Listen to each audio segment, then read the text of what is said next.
जीवन स्मरणे पुंडलिक वरदा विठ्ठल श्री ज्ञानदेवा. आता आपला हा 2 रविवार गेले मध्ये, 3रा रविवार आहे हा. आपला विषय काय चाललाय? आपल्याला व्यक्तातून अव्यक्तात जायचंय. आधी त्यांची भाषा वापरतो. व्यक्तातून अव्यक्तात जायचं याचा अर्थ असा, विशेषातून सामान्याकडे जायचंय. विशेषातून सामान्याकडे जायचंय. From the particular to the universal. मोठा मनुष्य कोण? ज्या माणसाला लहान सहान आकुंचित करणारी बंधनं नसतात तो मोठा. एक डायजेनिस नावाचा ग्रीक तत्वज्ञ होऊन गेला. तुम्हाला आठवतं ना ती अलेक्झांडरची गोष्ट सांगितली ती, की त्या सूर्यप्रकाशाला येऊ दे म्हणून सावली. त्याला विचारलं तू कोण आहेस? I am a citizen of the world. आपल्याकडे एक संस्कृत श्लोक आहे, अयम निजः परो वेती गणना लघुचेतसा. ज्यांचं मन आकंचित आहे ते हे माझं हे तुझं. उदार चरितानांतु वसुधैव कुटुंबकम. बरं का? आणि ही ज्ञानेश्वर महाराजांची भूमिका आहे. हे विश्वच माझे घर, ऐसी मती जयाची स्थिर. अरे त्यांचं तर काय विचारावं.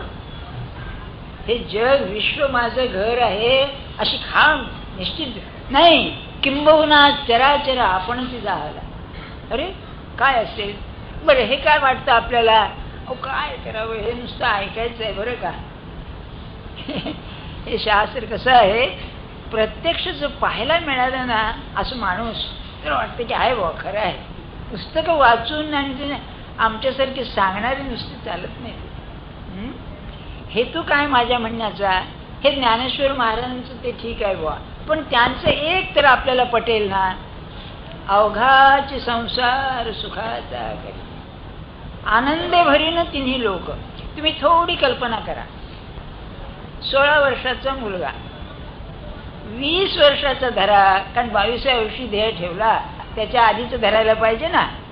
अजून काही संशोधन निघालेलं नाही की 80 वर्षापर्यंत जगले. कोणा ठोकले काय होणार आहे, वाटेल त्या कल्पना काढतात हो. तेव्हा अगदी 20 वर्ष धरा. 20व्या वर्षी ज्याच्या विचाराची झेप म्हणतोय मी, बाकी जाऊ द्या हो, एवढी आहे की अरे या जगाचं जीवन काय, संबंध विश्व मी आनंदाने भरून टाकीन. त्या माणसाच्या अंतःकरणात आनंद किती खदखदत असेल याची कल्पना करा तुम्ही. अनावर झाल्याशिवाय बोलेल का असं तो? बर, ग्रंथ असं लिहिलं आहे की आनंद अखेरपासून आरंभापासून अखेर पण आनंदाने भरलेला, नाही का? म्हणजे आपलं जीवन आनंदाने भरून टाकणं हा परमार्थ आहे. बरं, गंमत अशी, आनंदाला काय लागतं? जर जीवनाचं हे ध्येय असेल तर मग तुम्ही विद्वान असा अडाणी असा तुम्हाला साधलं पाहिजे. तुम्ही अधिकारी असा नान अधिकारी असा तुम्हाला साधलं पाहिजे. श्रीमंत असा गरीब असा साधलं पाहिजे. निरोगी असा रोगी असा साधलं पाहिजे. म्हणजे मानवतेला हे पाहिजे ना, नाही का? याला बाकीच्या काही उपाधी असतं कामाची, कंडिशन्स असतात कामाच्या, नाही होय ना? बर, आता गंमत अशी आहे, आपण जे आज जीवन जगतो, आपला कायदा मी सांगितला आपल्याला, feet always on the ground, head high as you please. डोकं किती वर जाऊ द्या हो, पाय जमिनीचे सुटले की गेलं की सगळं, नाही का? आपला परमार्थ असा आहे, मी तुम्हाला सांगतो. एक शिवदिन केसरी म्हणून पैठणला एक मोठे साधू होऊन गेले. ते त्यांचं प्रसिद्ध पद आहे, माझी देवपूजा देवपूजा, ते त्यांचं आहे. त्यांचा एक अभंग आहे, त्या शेवटी काय म्हणलंय, प्रपंच साधुनी परमार्थाचा लाभ जयाने केला, तो नर भला रे भला भला. हे आपल्याला पाहिजे, नाही का? आजचा माझा जो प्रपंचाचा साचा आहे, सेटअप, तो तसाच पाहिजे. त्यात मला काही सांगता आलं तर सांगा. आणि माझ्या मते हे काम जो कोणी केलं असेल तर ज्ञानेश्वर महाराजांच्या पासून समर्थानेच केलेलं आहे, महाराष्ट्रीय साधू संतांनी केलेलं आहे. अरे कशाला प्रपंच सोडतोस, तो कसा करावा हे बघ. होय, असं आहे. प्रपंचाला वाईट म्हणण्यात काय अर्थ आहे उगीच. म्हणून आपल्या अंगी जे आकुंचितपण आहे ते नाहीसं करण्याला दोन मार्ग आहेत. एक, जे आकुंचितपण ज्यामुळे येतं ते नाश करून टाकणं, तो सांख्य मार्ग, संन्यास. आणि दुसरा असेल तर हा योग मार्ग आहे की आहे तर राहू दे. मग याला काय करता येईल, याला फार मानसशास्त्रात उत्तम हे आहे. ते म्हणाले की माणूस आहे त्या परिस्थितीमध्ये सुखी व्हायला दोन मार्ग आहेत. एक मार्ग असा की त्या मार्गाला नाशच करायचा, आणि दुसरा त्याला दिव्य स्वरूप द्यायचं. म्हणजे कसं, याचं एक उत्तम उदाहरण सांगतो आपल्याला की मीराबाई होती, तिने लग्न केलं आणि ते हे झालं सगळं, पण त्या लग्नाचं तिने एक प्रकारे दिव्य स्वरूप त्याला दिलं. असं जर दिव्य स्वरूप आपण आपल्या प्रपंचाला दिलं तर बरोबर आपल्याला त्यात राहून साधता येईल. हे जरा ऐकायला थोडं चमत्कारिक वाटतं. काय आहे बघा, त्यांचं म्हणणं असं आहे की बा हे जे दृश्य आपण पाहतो ना, व्यक्त आपण पाहतो ना, याच्यामध्ये अव्यक्त भरलेलं आहे, बरं का. हे अगदी फार जुनं, युरोपमध्ये प्लेटोपासून आपल्याकडे वेदांतापासून भरलेलं आहे की परमात्माला एकपणाने चैन पडेना.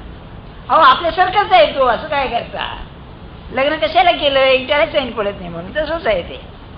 मग काय म्हणला, मी अनेक व्हावं. आता परमेश्वर सर्वत्र आहे, मग अनेक व्हायचं म्हणजे परमात्मालाच अनेक व्हायला पाहिजे. याला फार अप्रतिम दृष्टांत आहे ब्रह्मसूत्रामध्ये, भाषेमध्ये, की एक मनुष्य हातपाय आवळून बसला होता, त्याने हातपाय लांब केले आणि त्याच्यात काय फरक झाला. तसा परमात्मा अव्यक्त होता, तो जगद रूपाने दिसू लागला, त्याच्यात फरक काहीच नाही. म्हणजे दृश्य जे दिसतंय ते परमात्मा स्वरूपाचं आहे. आपल्याला ती दृष्टी नाही, आणि ती दृष्टी येण्याकरता कर्मयोग आहे. बरं, महाराज असं म्हणायचे की अरे तुमचा प्रपंच आहे हा का चोराने लावलाय का, अरे हा परमात्मानेच दिलाय ना, अरे त्यांनी लग्न कशाला केलं मग, नाही का. रामाने कृष्णाने अवतार म्हणायचे, त्यांनी लग्न कशाला केलं, साधू संतांनी लग्न कशाला केली. प्रपंच आहे. किंबहुना जो भगवंताला विसरला त्याला प्रपंच लागला, मग कोणी का असे ना. बरं, किंवा प्रपंच टाकण्याकरता नाही आहे, प्रपंच कसा करावा याकरता आहे. आणि दुसरं असं तुम्हाला एक गोष्ट सांगतो, फार लक्षात ठेवण्यासारखी आहे. हा जो हक्सले म्हणून होता, आर्डो हक्सले नव्हे, ज्युलियन हक्सले, तो 39व्या वर्षी FRS झाला, इतका मोठा शास्त्रज्ञ. हा आर्डो हक्सले लेखक होता, वाङ्मयीन लेखक. हा ज्युलियन हक्सले हा H.G. वेल्स बरोबर त्यांनी सायन्स ऑफ लाईफ म्हणून एक ग्रंथ लिहिला, तो हा त्याचा आजोबा, बरं का. त्याचा आजोबा थॉमस हक्सले, याने शाळांच्या मध्ये विज्ञान शिकवण्याची सुरुवात केली पहिल्यांदा. तर तो देवावरती विश्वास ठेवायचा नाही, पण ख्रिश्चन. आता ही 1880-85 सालची गोष्ट आहे. तो रस्त्यातून एकदा चालला होता, नास्तिक म्हणून प्रसिद्ध, म्हणजे पारंपरिक ख्रिश्चन धर्मावरती विश्वास नाही असा. तेव्हा डीन ऑफ सेंट पॉल ज्याला म्हणतात, म्हणजे इथला धर्माचार्य इंग्लंड मधला, ते फार महत्व आहे बरं त्याला. म्हणजे इतकं महत्व आहे की असं इंग्लंडमध्ये म्हण आहे की ब्रिटिश राजकारणावर 3 लोकांचा प्रभाव आहे. पहिला प्राईम मिनिस्टर, तो क्राइस, दुसरा डीन ऑफ सेंट पॉल, आणि तिसरा टाइम्सचा संपादक लंडन टाइम्सचा. या तिघांचा परिणाम त्याचे होतो. तेव्हा हा डीन ऑफ सेंट पॉल उलट दिशेने आला. हा रस्त्यातून चालला होता, तो उलट दिशेने आला. लक्षात ठेवा गोष्टीचा हेतू काय आहे, तो प्रपंच कसा करावा हा हेतू आहे सांगण्याचा, आणि तो गोष्टीत वाहून झाला. तेव्हा ते क्रॉस टीचर, म्हणजे तो गेला हा गेला, असं ओलांडून गेला एकमेकाला. तो थांबला, कोण, डीन ऑफ सेंट पॉल. अहो म्हणजे भटजी हो, दुसरं काय त्याचं नाव, डीन ऑफ सेंट पॉल म्हणायचं, मोठा भटजी, नाही का. जसं राजगुरू म्हणतात तसं राज भटजी म्हणा भारत त्याला, मोठा भटजी, दुसरं काय. तो थांबला, ए हक्सले, कमी एअर म्हणाला. मी सांगितलं त्याला फार महत्व असे. माय लॉर्ड काय म्हणाला, आला एकदम हसले. तर म्हणाले लक्षात ठेव तुझी जागा नरकामध्ये म्हणला नेमून दिलेली आहे. त्यांचा नरकावरती विश्वास ख्रिश्चन धर्माचा आहे, मुसलमानी धर्माचा आपलाही आहे, पण आपले लोक फार हिशोबी आहे, हिंदू लोक. त्यांचा स्वर्ग नरक जरा निराळा आहे, त्या तो काही विषय नव्हे आपला, जास्त चलाक आहे ते. तेव्हा कारण असं आहे त्यांचा मनुष्य नरकात गेला की गेला कायमचा, तसा आमचा नाहीये. बरं का, एक गंमत आपली, या सगळ्या कल्पना असतात बरं का, या सगळ्या कल्पना असतात, पण गंमत आली. सांगण्याचा हेतू काय, तर तो हात जोडून उभा राहिला. यस माय लॉर्ड म्हणाला. बरं का, तुला काही म्हणायचं का यावर? त्याने काय विचारलं डीलनी, तुला काय म्हणायचं? यस मला म्हणायचं आहे म्हणाला. असं करीन म्हणला मी, नरकामध्ये अत्यंत घाण असते, शेण बीन विष्ठा बिष्ठा सगळी घाण असते. तर म्हणलं मी काय करीन, मला जेव्हा ते देवदूत नरकात ढकलतील त्यावेळेला त्यांनी एक विनंती करीन की बुवा मला तुम्ही आता नरकात ढकलणारच आहात, तेव्हा मला तुम्ही एक गुलाबाच्या फुलाचं रोपट द्या, गुलाबाच्या फुलाचं एक रोपट द्या. ते देतील म्हणाले, मी तर नरकातच जाणार आहे. हा देतील. मग मी काय करीन तिथे गेल्यावर, ते जी घाण आहे सगळी त्याचं सुंदर खत तयार करीन, त्या खतामध्ये हे झाड लावीन आणि एकाची अशी अनेक झाडं होतील आणि ती गुलाब आल्यानंतर त्याचा सुगंध सुटेल आणि तो स्वर्गात जाईल. मग जीसस विचारील की अरे हा येतोय कुठून सुगंध हा? मग ते म्हणते अहो त्या नरकामध्ये हाकसल्याने बाग केली आहे, चला म्हणजे तिथे जाऊ आपण, म्हणून तो स्वामी येईल म्हणा. तो न बोलताना चालता झाला परत. बरं का, तर माझं मत असं आहे, ज्ञानेश्वर महाराजांचं काही कमाल केली असेल, प्रपंचाच्या घाणीची बाग बनवून परमात्माला त्यात आणलंय. अरे असं काय समजतात तुम्ही, प्रपंचात वाईट काय आहे? अरे मला सांगा, नाथाने भागवतात म्हटलेलं आहे, संपत्तीला नाव का ठेवता तुम्ही? अरे संपत्ती जगाला तुम्ही मदत करू शकता ना, दान करू शकता नाही का? तसं विद्येला नाव कशाला ठेवता? महाराज असं म्हणायचं, विद्वान कोण खरा, की जो सत्य स्वतः बुद्धीनं ठरवतो योग्य आणि ते जगाला शिकवतो, तो विद्वान. आपल्याकडे लोकमान्य होतेच ना, काय विद्वान होते, केवढी त्यांची विद्वत्ता जगाला कशी उपयोगी पडली मला सांगा. खुद्द ज्ञानेश्वर महाराज बघा ना, काय विद्वत्ता होती. असं आहे बरं का. तेव्हा कर्मयोग म्हणजे हा. अडचण आता काय आहे तिथे, आपण प्रपंचात असताना, आता मी साधी भाषा वापरतो, प्रपंचात असताना भीती, दुःख, काळजी हे त्रिफळा त्रास देतो माणसाला.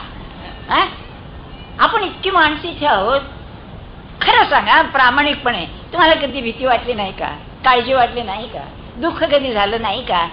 मी सांगितलं ना, जो नाही म्हणेल ना तो वेडा तरी असला पाहिजे, लबाड तरी असला पाहिजे. हे मोठे मोठे लोक नाही का, नाहीच हे.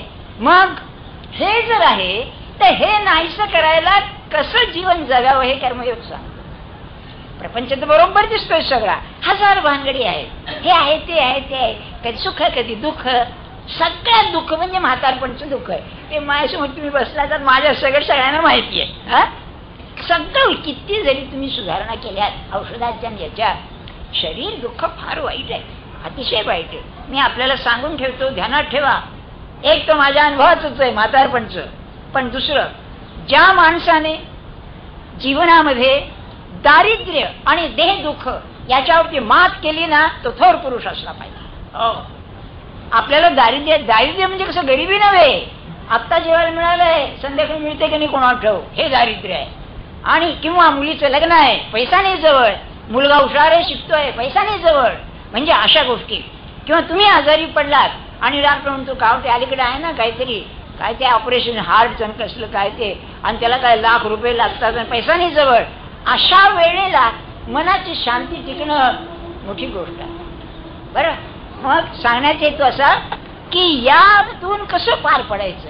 बरं, ते जीवन तर जगावं लागतं, त्याशिवाय चालत नाही. म्हणून कर्मयोग म्हणजे मानवी जीवनाला असं काही स्वरूप द्यायचं की ते दिव्य बनून जाईल. अरविंदांचं वाक्य फार छान आहे, the human becomes the divine. वा, नाही का, तो देवच बनतो. त्याचं जीवन दिव्य बनतो. म्हणजे काय, तो काय माणसासारखा माणूसच असतो पण दिव्य बनतो. एक काळजीचं मी आपल्याला मागे सांगितलं, पुन्हा सांगतो, भडकी बापांचं उदाहरण. काय बघा, म्हणजे हे कसं जीवन जगतात हे. तुमच्या आमच्यासारखी हाडामासाची माणसं, त्यात चमत्कार असं काही नाही, पण काय त्यांची निष्ठा असते भगवंतावर, ते ज्ञानेश्वर महाराजांनी सांगितले. त्यामुळे प्रस्तावना सगळी की अशी एक द्वादशी आली व एकादशीला वारकरी होते, एकादशीला रात्रभर भजन आणि द्वादशीला जे 4 माणसं जेवायला घालायची. हा आपला नियम आईपासून चालत आलेला.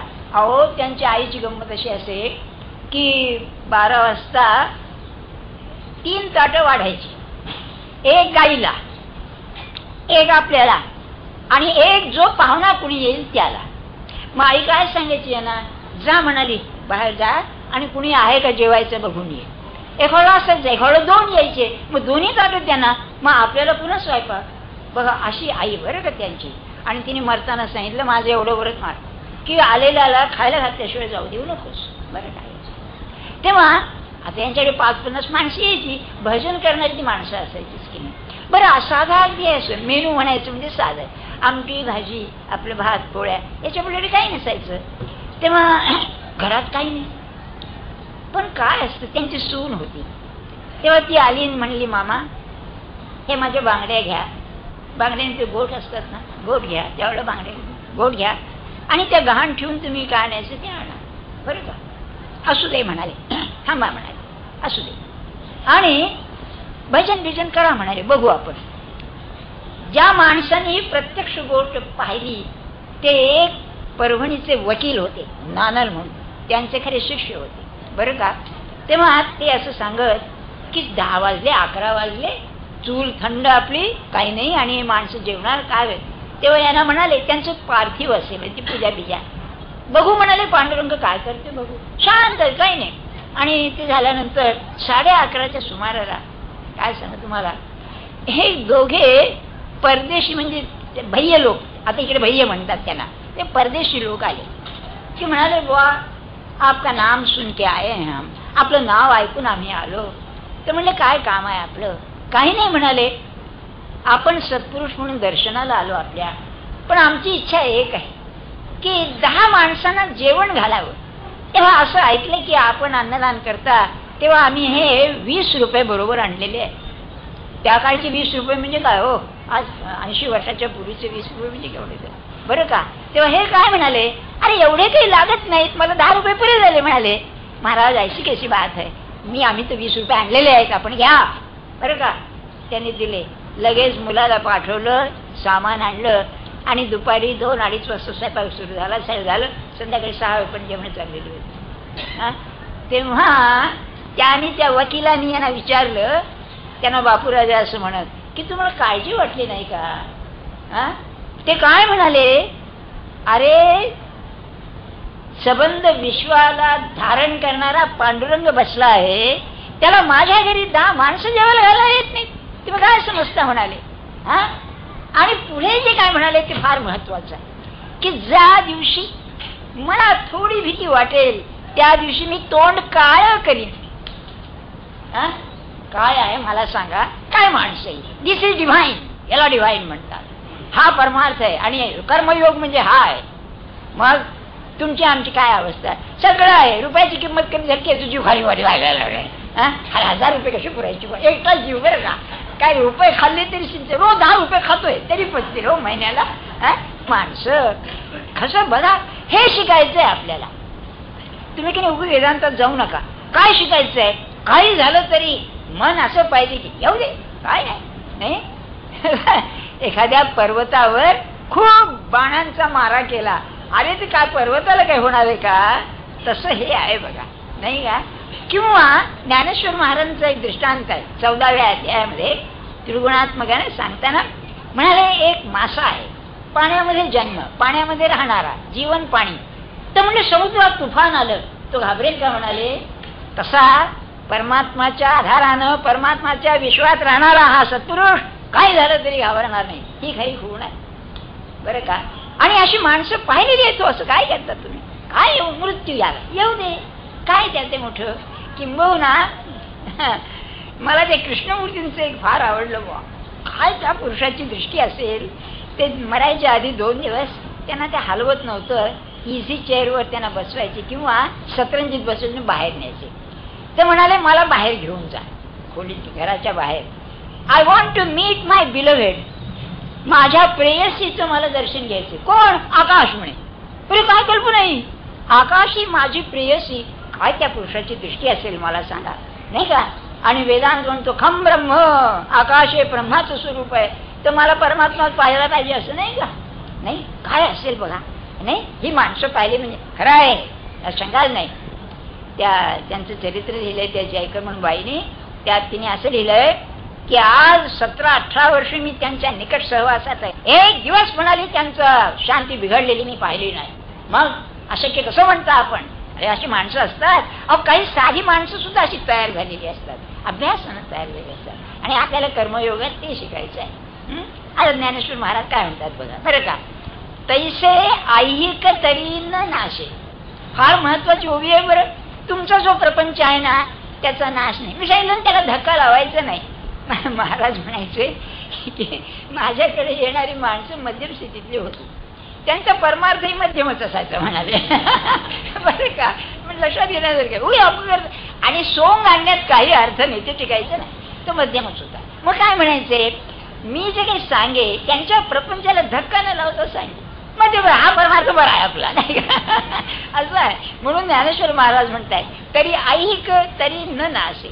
आणि मोक्ष तो उरला असेल, मोक्ष तर आहे आणि ऐहिक न असेल.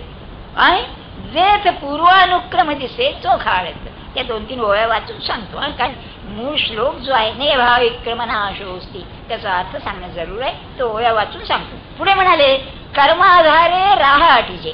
राहाटीचे म्हणजे त्याप्रमाणे आचरण करावं. कर्माधारे राहाटीचे सांगतो अर्थ. परी कर्मफळ न निरीक्षिजे जैसा मंत्रज्ञ न बंधीजे भूत बाधा.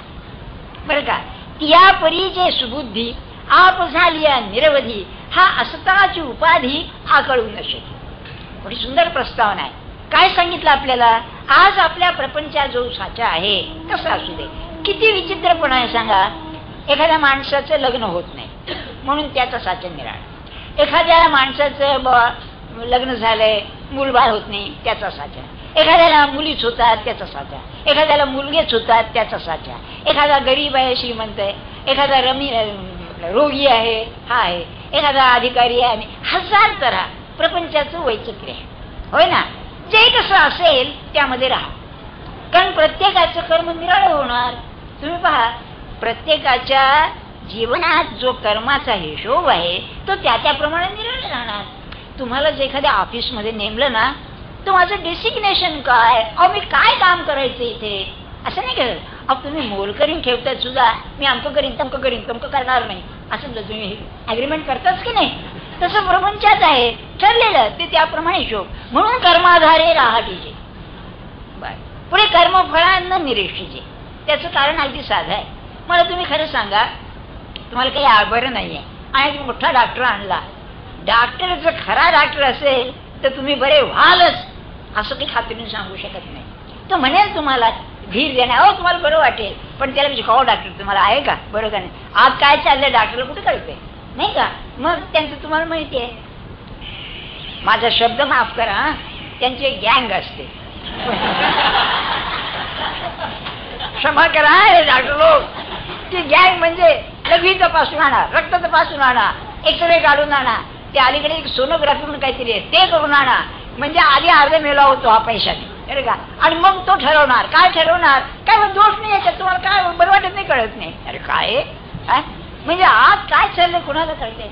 याचं कारण काय आहे तुम्ही बघा. याचं कारण असं आहे, जीवन इतकं खोल आणि गूढ आहे की माणसाचं ज्ञान अपुरं पडतं, हा त्याचा अर्थ आहे. म्हणून कर्मफळ न निरीक्षित.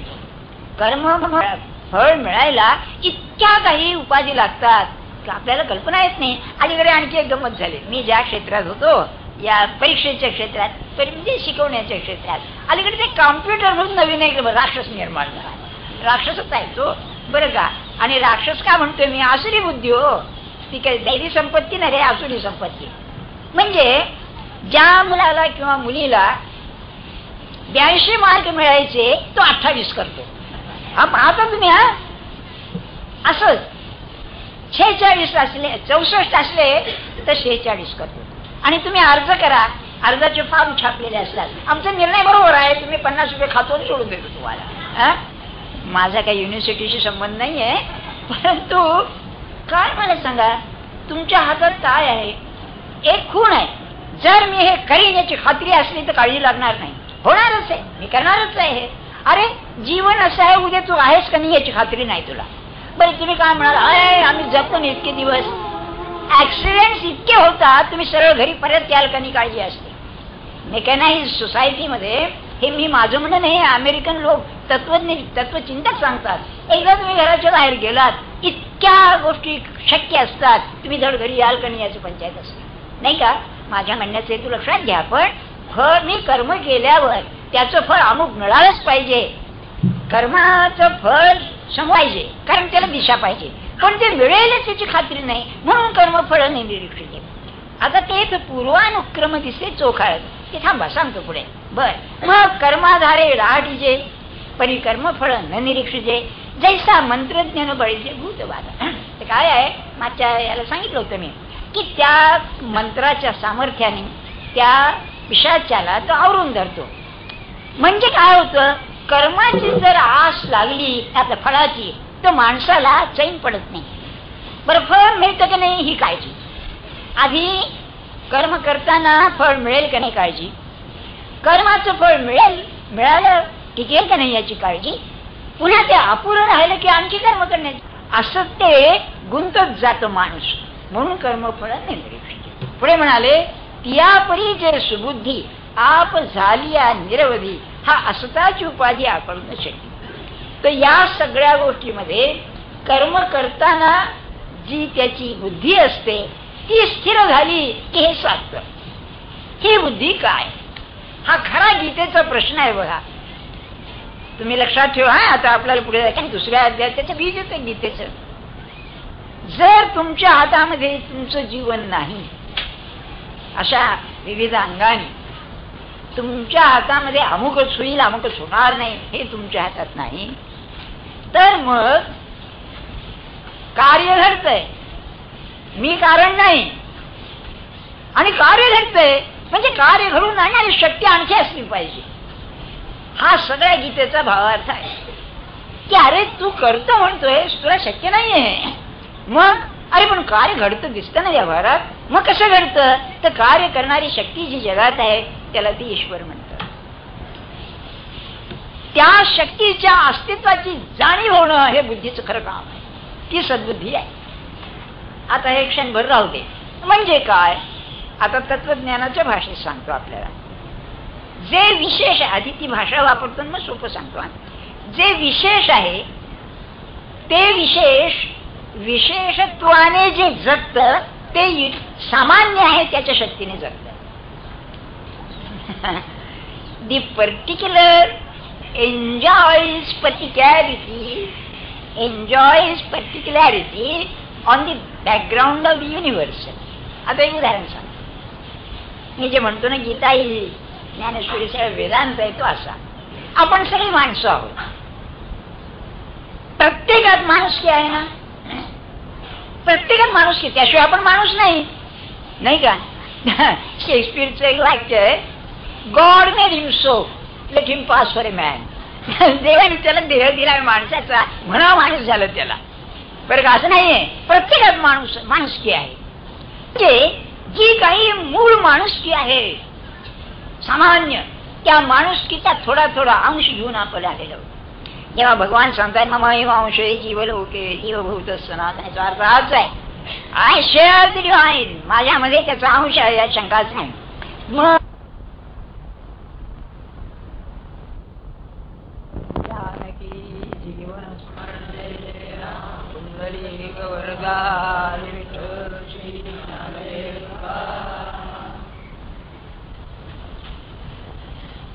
आता आपला हा 2 रविवार गेले मध्ये, तिसरा रविवार आहे हा.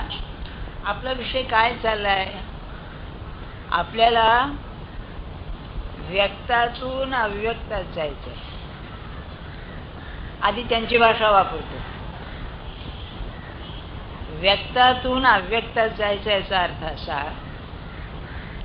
विशेषातून सामान्याकडे जायचंय. विशेषातून सामान्याकडे जायचंय. From the particular to the universal. मोठा मनुष्य कोण? ज्या माणसाला लहान सहान आकुंचित करणारी बंधनं नसतात तो मोठा. एक डायजेनिस नावाचा ग्रीक तत्वज्ञ होऊन गेला. तुम्हाला आठवतं ना ती अलेक्झांडरची गोष्ट सांगितली ती की त्या सूर्यप्रकाशाला येऊ दे म्हणून सावली. त्याला विचारलं तू कोण आहेस? I am a citizen of the world. आपल्याकडे एक संस्कृत श्लोक आहे, अयम निजः परो वेती गणना लघुचेतसा. ज्यांचं मन आकंचित आहे ते हे माझं हे तुझं. उदार चरितानांतु वसुधैव कुटुंबकम. बरं का? आणि ही ज्ञानेश्वर महाराजांची भूमिका आहे. हे विश्वची माझे घर, ऐसी मती जयाची स्थिर. अरे त्यांचं तर काय विचारावं. हे जग विश्व माझं घर आहे अशी खाण निश्चित नाही, किंबहुना चराचर आपणच जाहला. अरे काय असेल बरं, हे काय वाटतं आपल्याला? अहो काय करावं, हे नुसतं ऐकायचं आहे. बरं का? हे शास्त्र कसं आहे, प्रत्यक्ष जर पाहायला मिळालं ना असं माणूस तर वाटतं की आहे बुवा खरं आहे. पुस्तकं वाचून आणि आमच्यासारखे सांगणारे नुसते चालत नाही. हेतू काय माझ्या म्हणण्याचा? हे ज्ञानेश्वर महाराजांचं ते ठीक आहे बुवा, पण त्यांचं एक तर आपल्याला पटेल ना, अवघाचे संसार सुखाचा करी आनंदे भरीन तिन्ही लोक. तुम्ही थोडी कल्पना करा, 16 वर्षाचा मुलगा 20 वर्षाचा धरा, कारण 22व्या वर्षी देह ठेवला, त्याच्या आधीच धरायला पाहिजे ना. अजून काही संशोधन निघालेलं नाही की 80 वर्षापर्यंत जगले. कोणा ठोकले काय होणार आहे, वाटेल त्या कल्पना काढतात हो. तेव्हा अगदी 20 वर्ष धरा. 20व्या वर्षी ज्याच्या विचाराची झेप म्हणतोय मी, बाकी जाऊ द्या हो, एवढी आहे की अरे या जगातलं जीवन काय, संबंध विश्व मी आनंदाने भरून टाकीन. त्या माणसाच्या अंतःकरणात आनंद किती खदखदत असेल याची कल्पना करा तुम्ही. अनावर झाल्याशिवाय बोलेल का असं तो? बर, ग्रंथ असं लिहिलं आहे की आनंद अखेरपासून आरंभापासून अखेर पण आनंदाने भरलेला नाही का. म्हणजे आपलं जीवन आनंदाने भरून टाकणं हा परमार्थ आहे. बरं, गंमत अशी, आनंदाला काय लागतं? जर जीवनाचं हे ध्येय असेल तर मग तुम्ही विद्वान असा अडाणी असा तुम्हाला साधलं पाहिजे. तुम्ही अधिकारी असा नानधिकारी असा तुम्हाला साधलं पाहिजे. श्रीमंत असा गरीब असा साधलं पाहिजे. निरोगी असा रोगी असा साधलं पाहिजे. म्हणजे मानवतेला हे पाहिजे ना, नाही का. याला बाकीच्या काही उपाधी असतं कामाचे, कंडिशन्स असतात कामाचे, नाही होय ना. आता गंमत अशी आहे, आपण जे आज जीवन जगतो, आपला कायदा मी सांगितला आपल्याला, feet always on the ground, head high as you please. डोकं किती वर जाऊ द्या हो, पाय जमिनीचे सुटले की गेलं की सगळं, नाही का. आपला परमार्थ असा आहे, मी तुम्हाला सांगतो. एक शिवदिन केसरी म्हणून पैठणला एक मोठे साधू होऊन गेले. ते त्यांचं प्रसिद्ध पद आहे, माझी देवपूजा देवपूजा, ते त्यांचं आहे. त्यांचा एक अभंग आहे, त्यात शेवटी काय म्हणलंय, प्रपंच साधुनी परमार्थाचा लाभ जयाने केला, तो नर भला रे भला भला. हे आपल्याला पाहिजे, नाही का. आजचा माझा जो प्रपंचाचा साचा आहे, सेटअप, तो तसाच पाहिजे. त्यात मला काही सांगता आलं तर सांगा. आणि माझ्या मते हे काम जो कोणी केलं असेल तर ज्ञानेश्वर महाराजांच्या पासून समर्थानेच केलेलं आहे, महाराष्ट्रीय साधू संतांनी केलेलं आहे. अरे कशाला प्रपंच सोडतोस, तो कसा करावा हे बघ. होय, असं आहे. प्रपंचाला वाईट म्हणण्यात काय अर्थ आहे उगीच. म्हणून आपल्या अंगी जे आकुंचितपण आहे ते नाहीसं करण्याला 2 मार्ग आहेत. एक, जे आकुंचितपण ज्यामुळे येतं ते नाश करून टाकणं, तो सांख्य मार्ग, संन्यास. आणि दुसरा असेल तर हा योग मार्ग आहे. की आहे तर राहू दे. मग याला काय करता येईल? याला फार मानसशास्त्रात उत्तम हे आहे. ते म्हणाले की माणूस आहे त्या परिस्थितीमध्ये सुखी व्हायला दोन मार्ग आहेत. एक मार्ग असा की त्या मार्गाला नाशच करायचा आणि दुसरा त्याला दिव्य स्वरूप द्यायचं. म्हणजे कसं, याचं एक उत्तम उदाहरण सांगतो आपल्याला की मीराबाई होती, तिने लग्न केलं आणि ते हे झालं सगळं, पण त्या लग्नाचं तिने एक प्रकारे दिव्य स्वरूप त्याला दिलं. असं जर दिव्य स्वरूप आपण आपल्या प्रपंचाला दिलं तर बरोबर आपल्याला त्यात राहून साधता येईल. हे जरा ऐकायला थोडं चमत्कारिक वाटतं.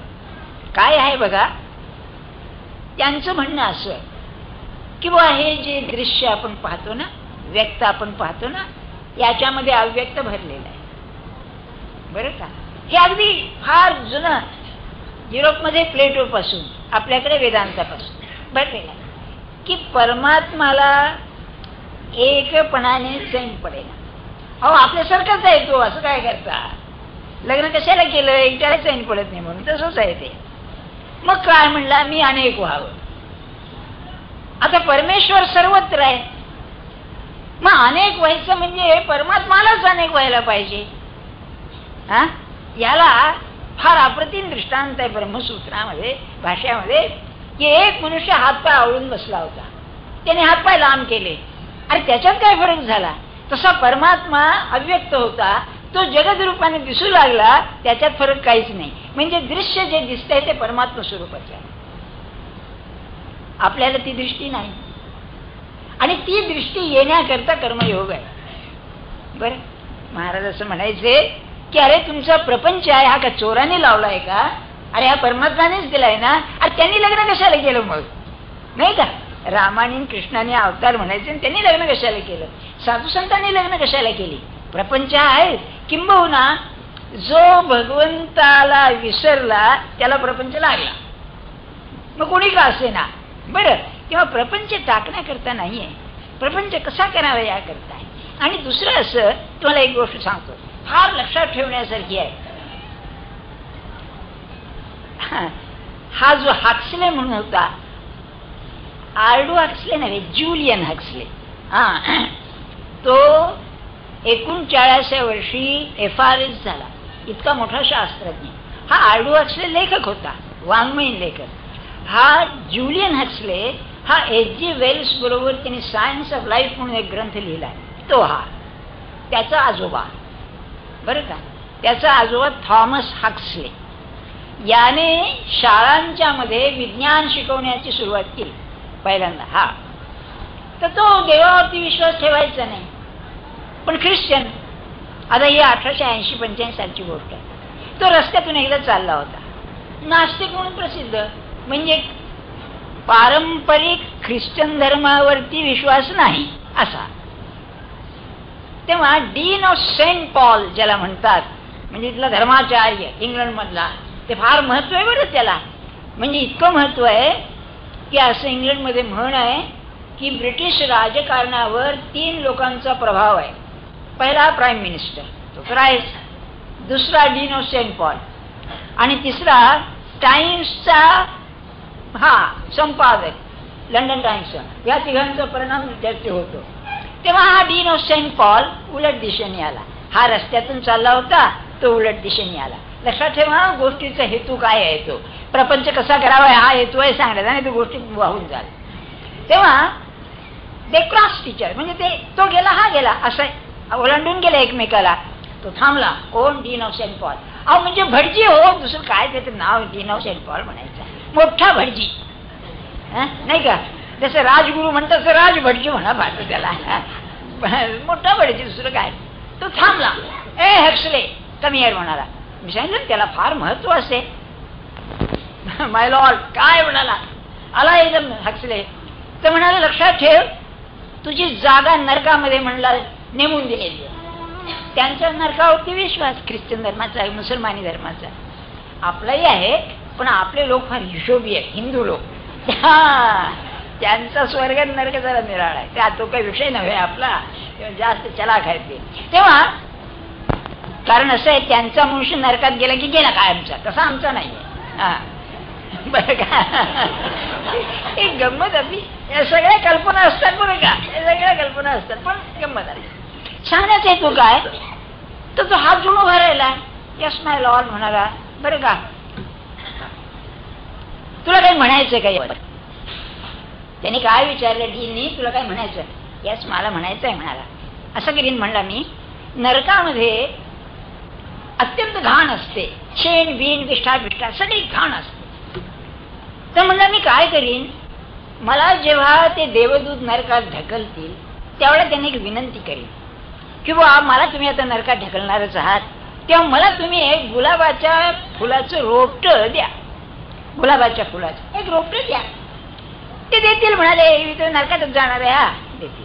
मग मी काय करीन तिथे गेल्यावर, ते जी घाण आहे सगळी त्याचं सुंदर खत तयार करीन, त्या खतामध्ये हे झाड लावीन आणि एकाची अशी अनेक झाडं होतील आणि ती गुलाब आल्यानंतर त्याचा सुगंध सुटेल आणि तो स्वर्गात जाईल.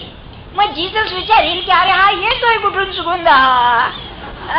मग ते म्हणते अहो त्या नरकामध्ये हाकसल्याने बाग केली आहे, चला म्हणजे तिथे जाऊ आपण, म्हणून तो स्वामी येईल म्हणा. तो न बोलताना चालता झाला परत. बरं का, तर माझं मत असं आहे, ज्ञानेश्वर महाराजांचं काही कमाल केली असेल, प्रपंचाच्या घाणीची बाग बनवून परमात्माला त्यात आणलंय. अरे असं काय समजता तुम्ही? प्रपंचात वाईट काय आहे? अरे मला सांगा, नाथाने भागवतात म्हटलेलं आहे, संपत्तीला नाव का ठेवता तुम्ही? अरे संपत्ती जगाला तुम्ही मदत करू शकता ना, दान करू शकता नाही का? तसं विद्येला नाव कशाला ठेवता? महाराज असं म्हणायचं, विद्वान कोण खरा? की जो सत्य स्वतः बुद्धीनं ठरवतो योग्य आणि ते जगाला शिकवतो तो विद्वान. आपल्याकडे लोकमान्य होतेच ना, काय विद्वान होते, केवढी त्यांची विद्वत्ता जगाला कशी उपयोगी पडली मला सांगा. खुद्द ज्ञानेश्वर महाराज बघा ना, काय विद्वत्ता होती. असं आहे बरं का. तेव्हा कर्मयोग म्हणजे हा. अडचण आता काय आहे तिथे, आपण प्रपंचात असताना, आता मी साधी भाषा वापरतो, प्रपंचात असताना भीती, दुःख, काळजी हे त्रिफळा त्रास देतो माणसाला. आपण इतकी माणसं इथे आहोत, खरं सांगा प्रामाणिकपणे, तुम्हाला कधी भीती वाटली नाही का? काळजी वाटली नाही का? दुःख कधी झालं नाही का? मी सांगितलं ना, जो नाही म्हणेल ना तो वेडा तरी असला पाहिजे, लबाड तरी असला पाहिजे. अरे मोठे मोठे लोक नाही का? नाहीच हे. मग हे जर आहे तर हे नाहीसं करायला कसं जीवन जगावं हे कर्मयोग सांगतो. प्रपंच तर बरोबर दिसतोय सगळा, हजार भानगडी आहेत, हे आहे ते आहे ते आहे, कधी सुख कधी दुःख. सगळ्यात दुःख म्हणजे म्हातारपणचं दुःख आहे. ते माझ्यासमोर तुम्ही बसला तर माझ्या सगळ्यांना माहिती आहे. सगळं किती जरी तुम्ही सुधारणा केल्यात औषधाच्या याच्या, शरीर दुःख फार वाईट आहे, अतिशय वाईट आहे. मी आपल्याला सांगून ठेवतो, ध्यानात ठेवा. एक तर माझ्या अनुभवाचंच आहे म्हातारपणचं, पण दुसरं, ज्या माणसाने जीवनामध्ये दारिद्र्य आणि देह दुःख याच्यावरती मात केली ना तो थोर पुरुष असला पाहिजे. आपल्याला दारिद्र्य म्हणजे कसं, गरिबी नव्हे. आत्ता जेवायला मिळालंय, संध्याकाळी मिळते की नाही कोणावर ठेव, हे दारिद्र्य आहे.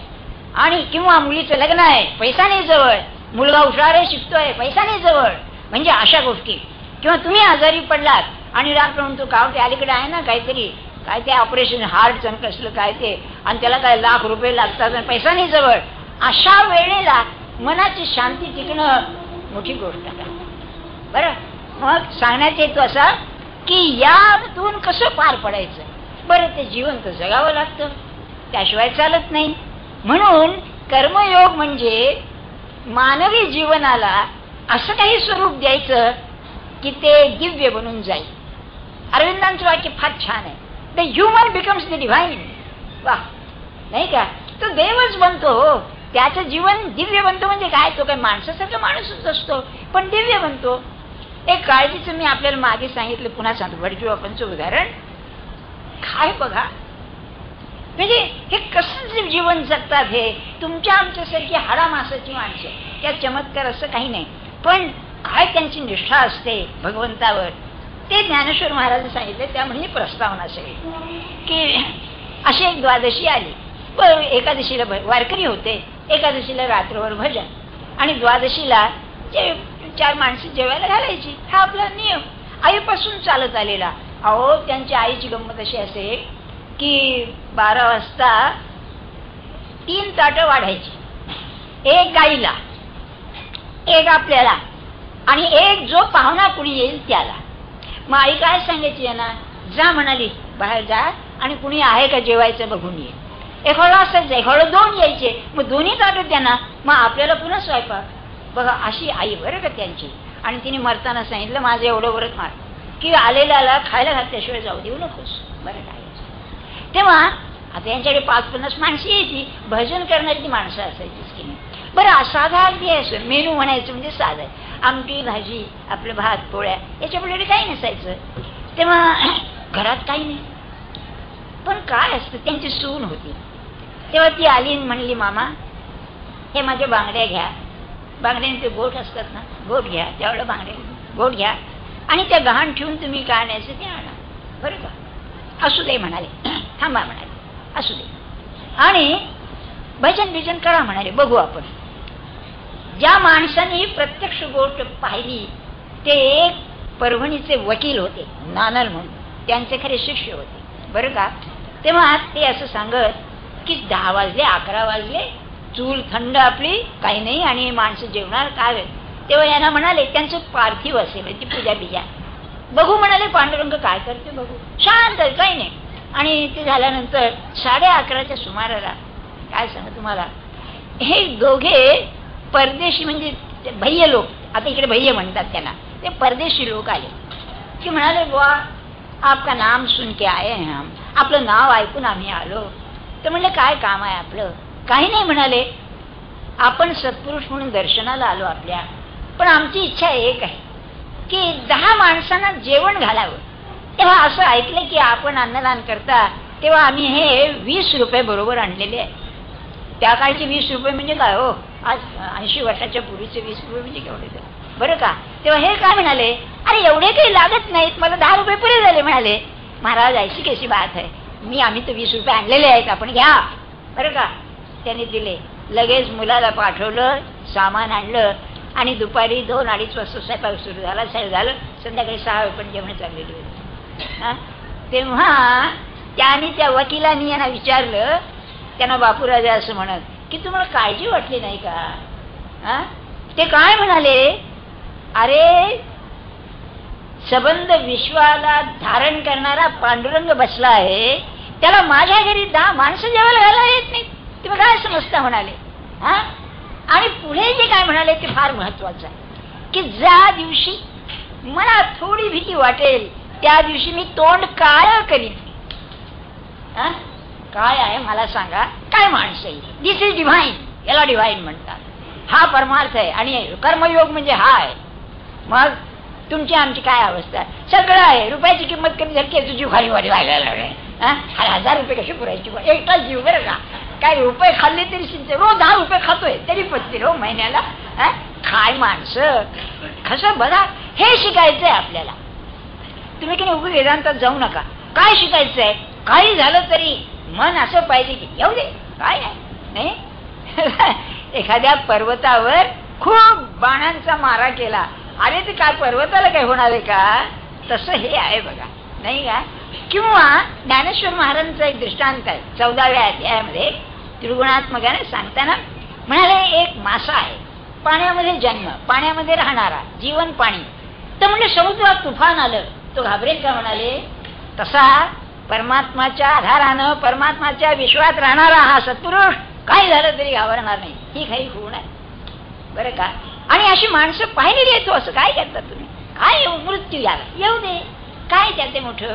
किंबहुना मला ते कृष्णमूर्तींचं एक फार आवडलं बुवा.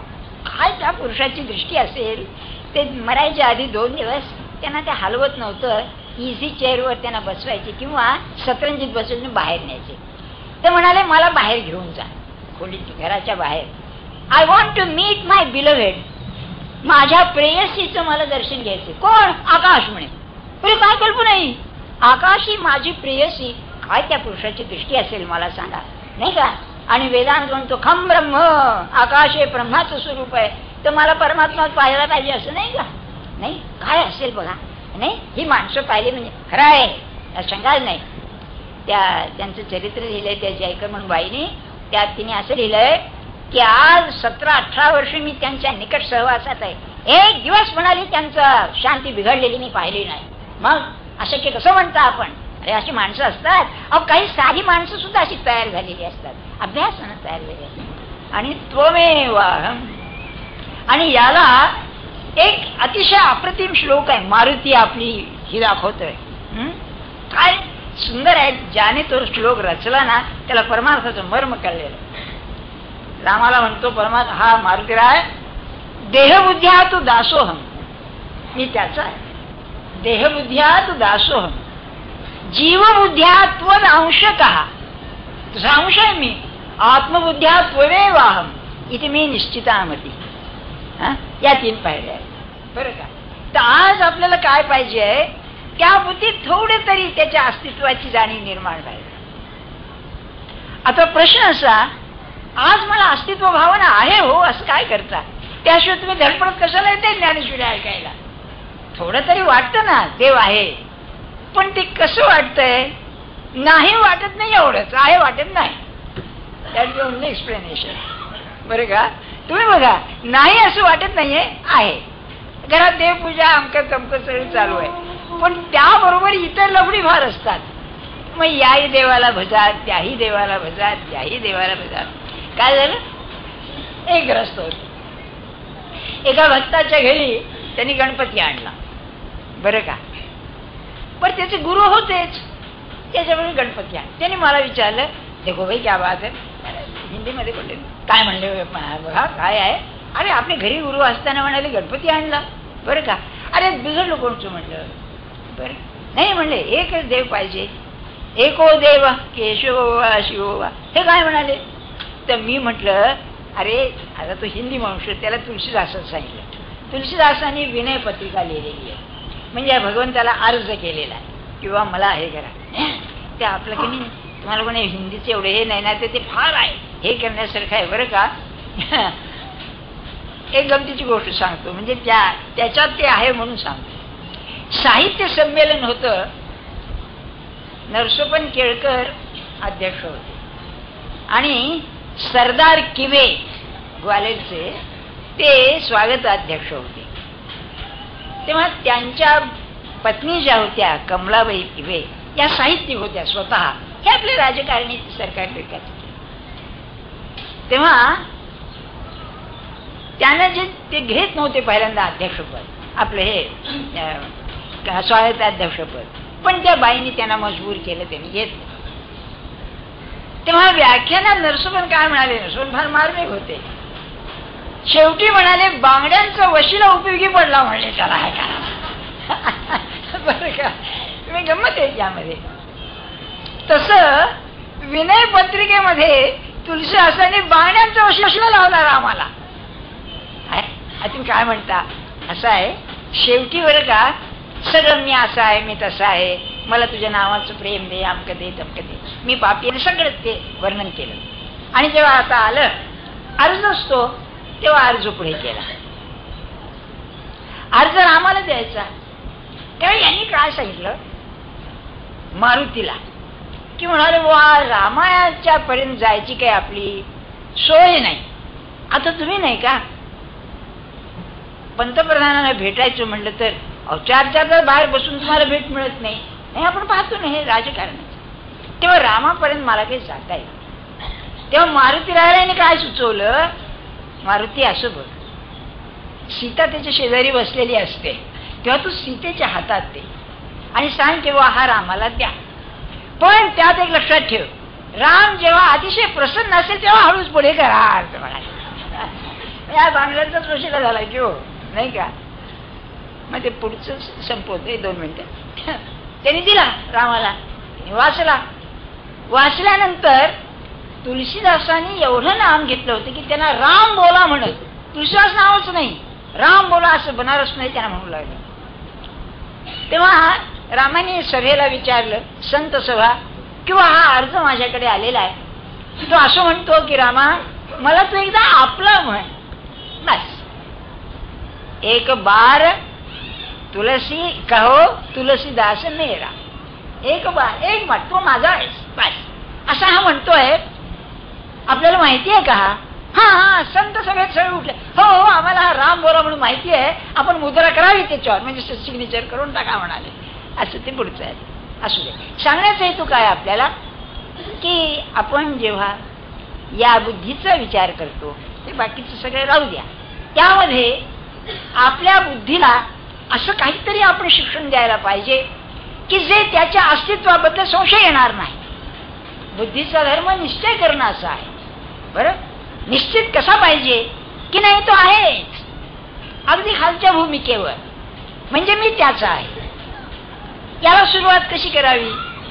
याला सुरुवात अशी आहे की दृश्यच आहे ना सगळं, मी त्याचा आहे म्हणत असताना मी आहे, माझा प्रपंच आहे, तर माझा प्रपंच म्हणजे मी, माझा नवरा, माझी बायको, माझी मुलं, माझी संपत्ती, माझं घरदार, हे सगळं त्याचं आहे म्हणून सुरुवात करायला. हा आरंभ आहे. ध्यानात ठेवा बरं, हा सगळा व्यवहार आचरणाचा प्रश्न आहे. आता ह्यात काय गंमत आहे की मी हे माझं सगळं त्याचं म्हणत असताना हे माझं आहे. अरे मी म्हणून माझं ना, म्हणून पहिल्यांदा मी तुझा आहे शिकलं पाहिजे. आपल्या लक्षात येत आहे ना, नाही का? अहो असं आहे, अलीकडचं मला माहिती नाही, पण आमच्या पिढीमध्ये समजा त्या एखाद्या बाईला लग्नामध्ये काही पैसे बापाने दिले असले तर ती नवऱ्याला देऊन टाकायची, म्हणजे ती त्याची झाली की पैसे त्याचेच की नाही. आता काय करतात माहिती नाही मला.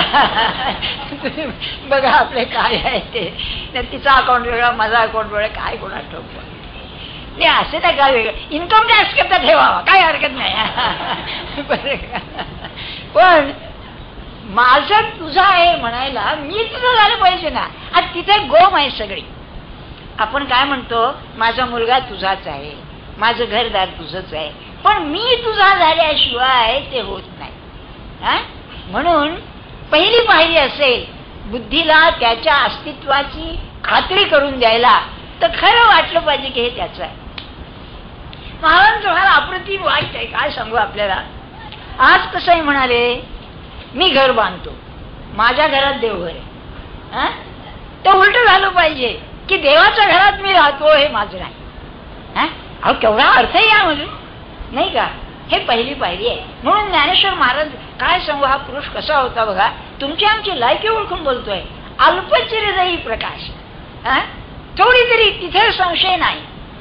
जशी खरी पतिव्रता परपुरुषाचा स्पर्श सुद्धा तिला सहन होणार नाही, तसा आपल्या बुद्धीला त्याच्याविषयी संशय नाहीच. तिथे संशय नाही, आहे तो आहेच. अल्पचिरदयी प्रकाश आहे तरी अशेषही नासे संसार भय. का नाही होणार? मी सांगितलं ना की एकदा हे सगळं तुझं म्हटल्यानंतर नफा नुकसान, अब्रू बेअब्रू, काय जे व्हायचं असेल ते, अरे तुझी इच्छा कर, तुला काय करायचं, नाही का?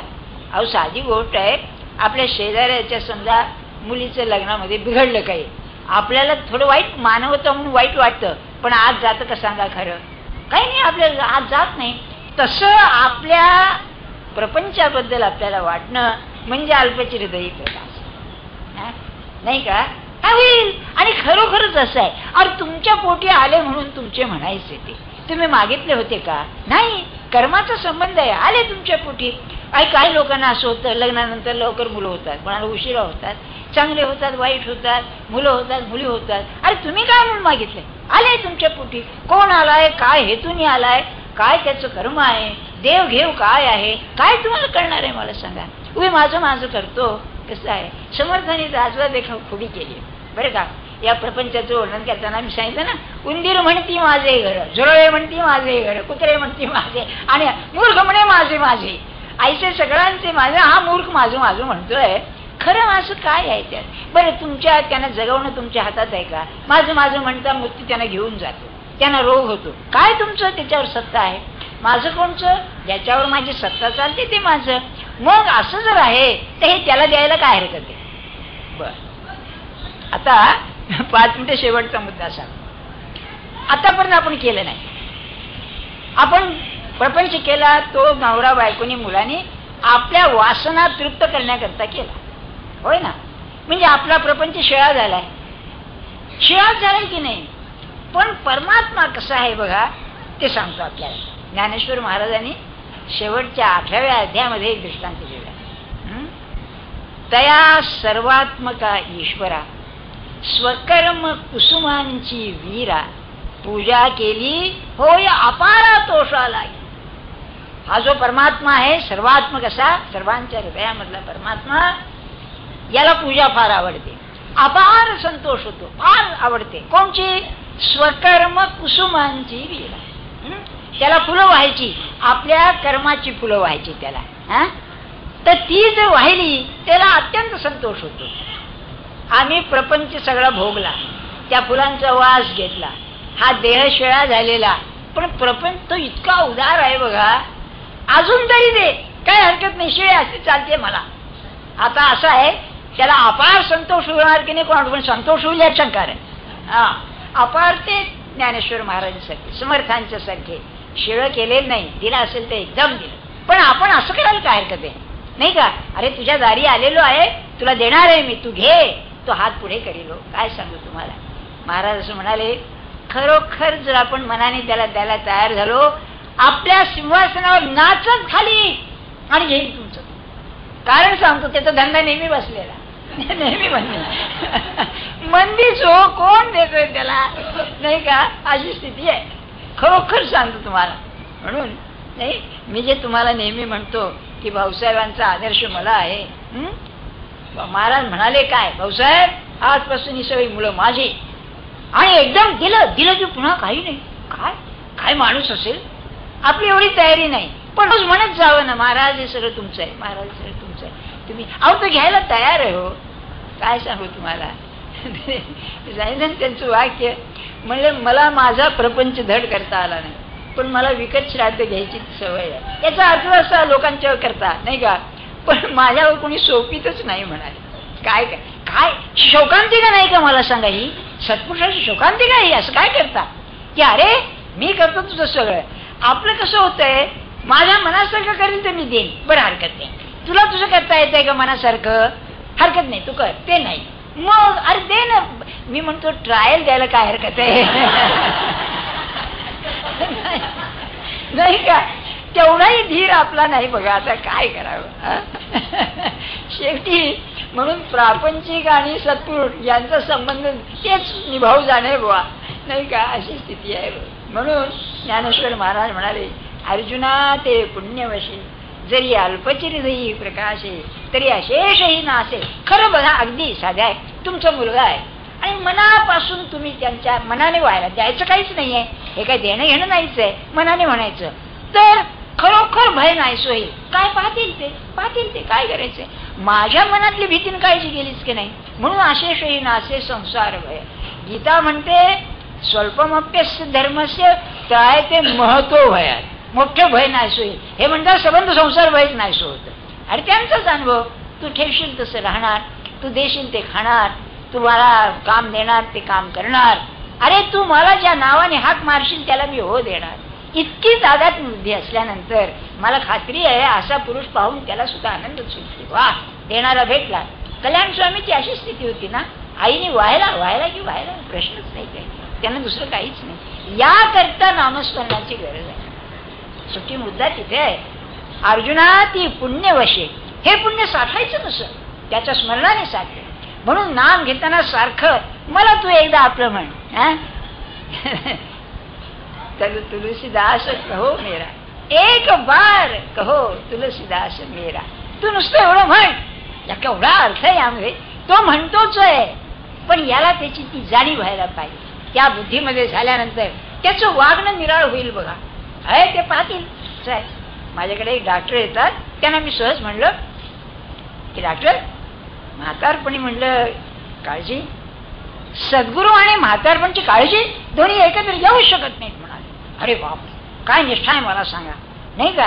ते पाहतील काय, मग त्याला तयारीवर का करतील, काय करायचं ते नाही तरी भोगावं लागतच आहे ना. मग शांत मनाने भोगायला काय हरकत आहे. तेव्हा आजचा धडा हा आहे की असं त्याचं स्मरण ठेवावं सारखं की तू आहेस त्याची जाणीव मला ठेव.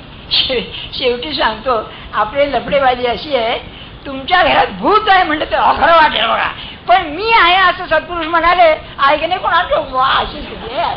त्याला काय करायचं, नाही का? अशी आपण विचित्र माणसं आहोत. तरी पण त्याचं स्मरण ठेवलं ना, आपल्याला साध्याशिवाय राहणार नाही. तर पुढचा श्लोक पुढच्या रविवारी सांग. जानकी जीवन स्मरण जय जय राम। रघुपति राघव राजा राम पतित पावन सीताराम। राम रघुपति राघव राजा राम पतित पावन सीताराम। राम रघुपति राघव राजा राम पतित पावन सीताराम। जानकी